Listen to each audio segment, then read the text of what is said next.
Discipline. How would you like a framework that works with children from 2 to 20 that addresses the situation and keeps their ears open and their hearts soft to you? We call it the G.R.I.D, and that's what we're going to talk about today.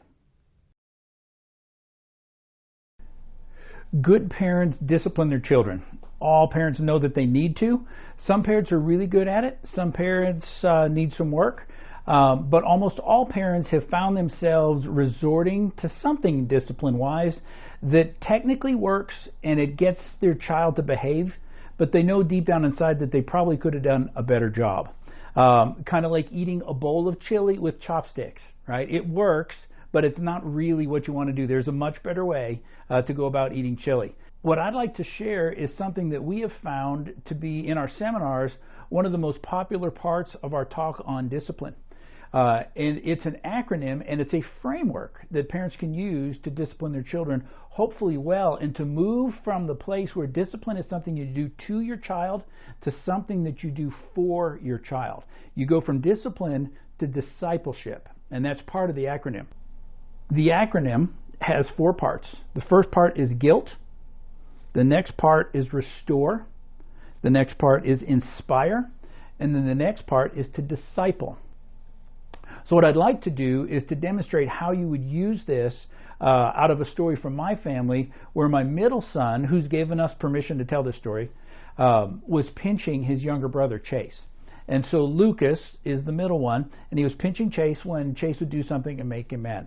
And eventually we had to say, Lucas, you're done. No more pinching. You do that again, and there's going to be problems for you, okay? Do not pinch again. Well, he did. So this is how we applied the G.R.I.D to that situation. I took Lucas, and if I remember right, he's maybe 4-ish, somewhere in there, 3.5, 4, little, so a little boy. And we go, Lucas, did you just pinch Chase? Yes. Lucas, do you know that pinching is wrong? Yeah. So you knew it was wrong, and you knew you were going to get disciplined, and you did it anyways? He goes, yes. So now, Lucas, we have established guilt. That's the first part. Lucas knows that what is about to happen, and the reason this whole situation is going down, is because of something that he chose to do. And there's freedom in that for our children, because if they chose to do it and now they're getting this set of consequences with mom and dad, if they choose not to do it, they get a whole nother set of consequences, or not consequences in this case, right?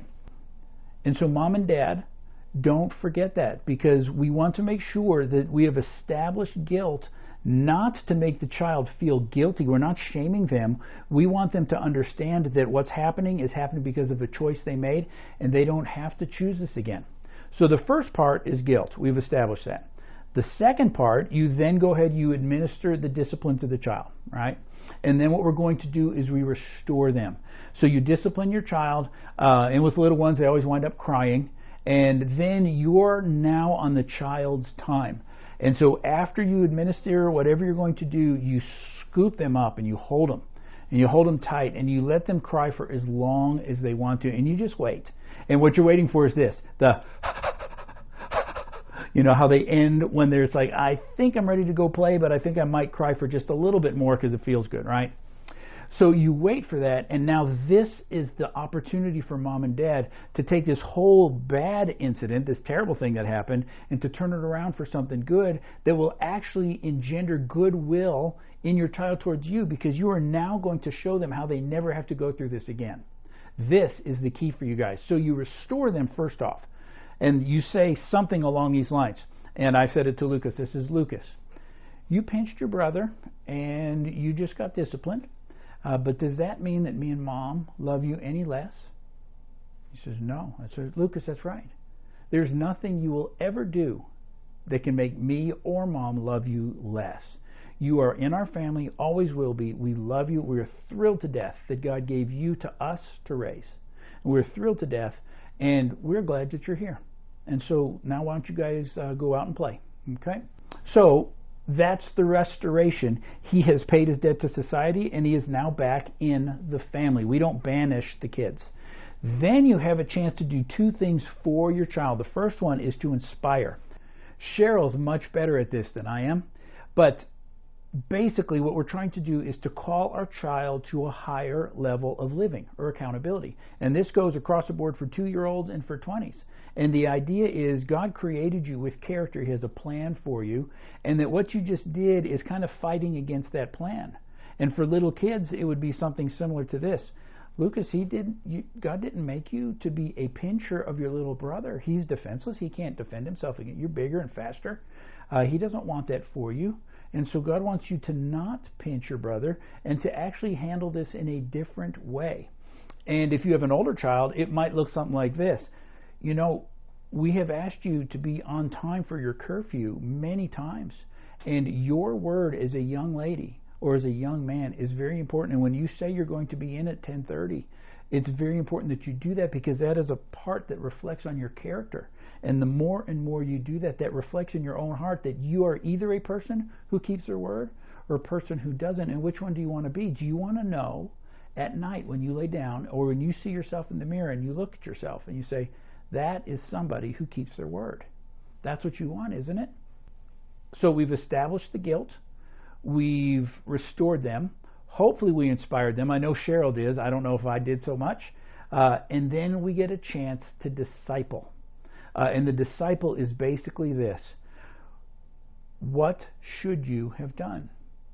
So tell me what you were thinking and what were you feeling? Yeah, I can understand why you would say that, and I can understand how you felt that. But pinching is not the way to handle this, was it?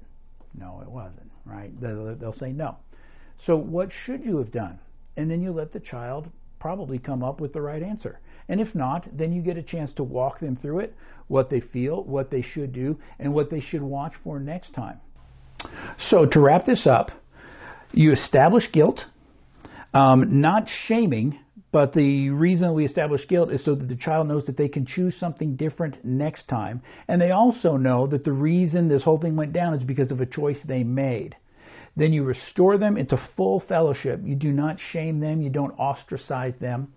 We try to inspire them to a higher calling, and then we take a chance to disciple and talk about how life works. What happens when you do these things? What happens when you don't do these things?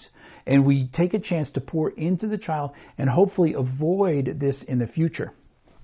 I hope this has been helpful. At Frictionless Families, we are passionate about helping your family run just a little bit frictionless.